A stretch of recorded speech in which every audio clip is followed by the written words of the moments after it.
السلام علیکم ورحمۃ اللہ وبرکاتہ۔ میرے عزیز دوستو، ایک بہت ہی عمدہ قسم کا جو واقعہ ہے آپ لوگوں کے درمیان میں لے کر کے حاضر ہوا ہوں۔ بہت ہی نصیحت آمیز ہے۔ آپ لوگوں سے چھوٹی سی درخواست ہے کہ جب آپ نے شروع کر دیا ہے تو سبسکرائب کر دیں، ہمارا ساتھ دیں لوگوں تک باتیں پہنچانے میں۔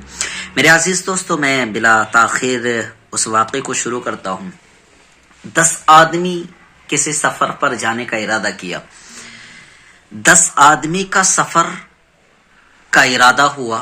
وہ 10 آدمی سفر طے کرنا شروع کر دیا۔ تھوڑے دور گھر سے نکلے تھے کہ بارش بہت تیز ہونے لگی، بہت تیز بارش، اور بجلی کڑکنے لگی۔ اور بجلی کی کڑک ایسی تھی کہ ہر فرد جہاں پر کھڑا تھا وہیں پر کھڑا ہو گیا، جہاں پر کھڑا تھا وہیں پر کھڑا ہو گیا۔ ان میں سے ایک شخص نے کہا کہ یہ بجلی ہم میں سے کسی پر ایک پر گرنا چاہتی ہے، یہ بجلی ہم میں سے کسی ایک پر گرنا چاہتی ہے اور ایک پر گریں گی۔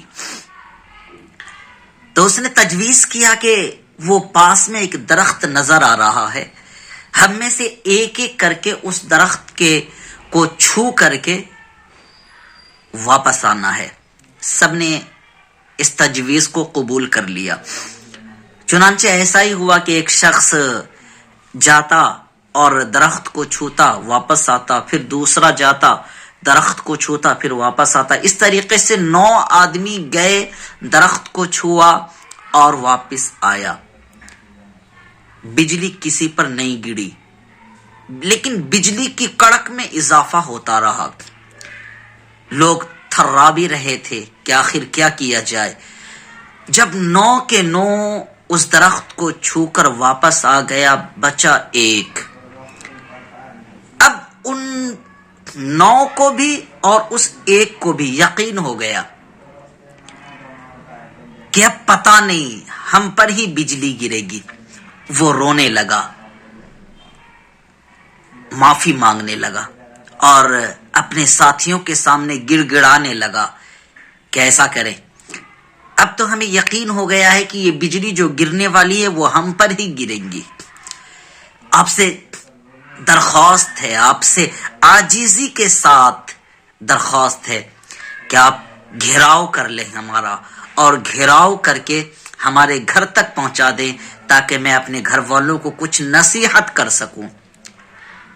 وہ سب کے سب اڑ گئے کہ ایسا نہیں ہو سکتا ہے، تمہارے چکر میں ہم کیوں مرے، ہم تمہارے چکر میں نہیں مر سکتے ہیں۔ جس طریقے سے سب نے یکے بعد دیگرے اس درخت کو چھو کر کے آیا ہے، اسی طریقے سے تمہیں بھی جانا پڑے گا۔ وہ منتیں مانگتا رہا، وہ سماجت کرتا رہا، لیکن کسی نے ایک نہ سنی۔ میرے عزیز دوستو، وہ شخص تھراتا ہوا، کانپتا ہوا، تھراتا ہوا، کانپتا ہوا آگے بڑھتا ہے۔ 2 قدم، 4 قدم، 10 قدم، 15 قدم آگے بڑھتا ہے، اور وہ بجلی ان 9 کے 9 پر گرتی ہے اور 9 کے 9 کو مار دیتی ہے۔ وہ 9 کے 9 جھلس کر مر گئے، وہ ایک بچ گیا۔ اس نے اللہ کا شکر ادا کیا۔ میرے عزیز دوستو، اللہ تبارک و تعالی ایک کے بدلے میں 10 کو بچا رہا ہے، ایک کے بدلے میں 9 کو بچا رہا ہے۔ یہ اللہ کا کرم ہے۔ آج اس پر غور کریں، تھوڑی دیر کے لیے ہم سب غور کریں اس بات پر کہ ہر فرد آج دل کے اندر سوچتا ہے کہ ہم ہیں جس کی وجہ سے یہ نظام چل رہا ہے، ہم ہیں۔ میرے عزیز دوستو، ہر فرد اپنے کو حقیر سمجھو اور ہر فرد اپنے کو گنہگار سمجھو۔ کہیں یہ نہ ہو کہ آپ کسی اور کو گنہگار سمجھتے ہوں اور خود کو متقی و پرہیزگار سمجھتے ہوں، اور اس ایک کو حقیر سمجھتے ہیں اور خود کو معتبر سمجھتے ہیں۔ میرے عزیز دوستو، ایسا نہ ہو۔ اللہ تبارک و تعالیٰ کے پاس کون متقی ہے، کون پرہیزگار ہے، یہ ہم میں سے کسی کو معلوم نہیں ہے۔ ہم مانتے ہیں کہ کوئی گناہ کر جاتا ہے، کسی کے گناہ ظاہر ہوتے ہیں اور کسی کے گناہ پردے میں ہوتے ہیں۔ اللہ تبارک و تعالی بڑا رحیم ہے، بڑا کریم ہے۔ اللہ تبارک و تعالی ہمیں کیسے کیسے بچاتا ہے یہ کوئی نہیں جانتا ہے۔ اور ایک حدیث سن لو میرے عزیز دوستو، اللہ کے نبی صلی اللہ علیہ وسلم ارشاد فرماتے ہیں کہ جو شخص دنیا میں کسی کی پردہ پوشی کرتا ہے، کل قیامت کے دن رب کائنات اس کی پردہ پوشی فرمائے گا۔ جہاں سارا کا سارا مجمع لگا ہوگا، ساری انسانیت کھڑی ہوں گی، قیامت تک کے انسان جو ہوں گے آدم علیہ السلام سے، وہ سب کے سب وہاں کھڑے ہوں گے۔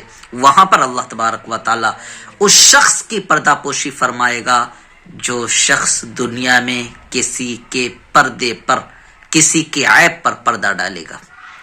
میرے عزیز دوستو، باتیں بہت مختصر ہیں لیکن بات بہت جامع ہے، ہمیں سوچنا ہے، غور کرنا ہے، فکر کرنا ہے۔ میرے عزیز دوستو، شکریہ، دعاؤں کی درخواست ہے۔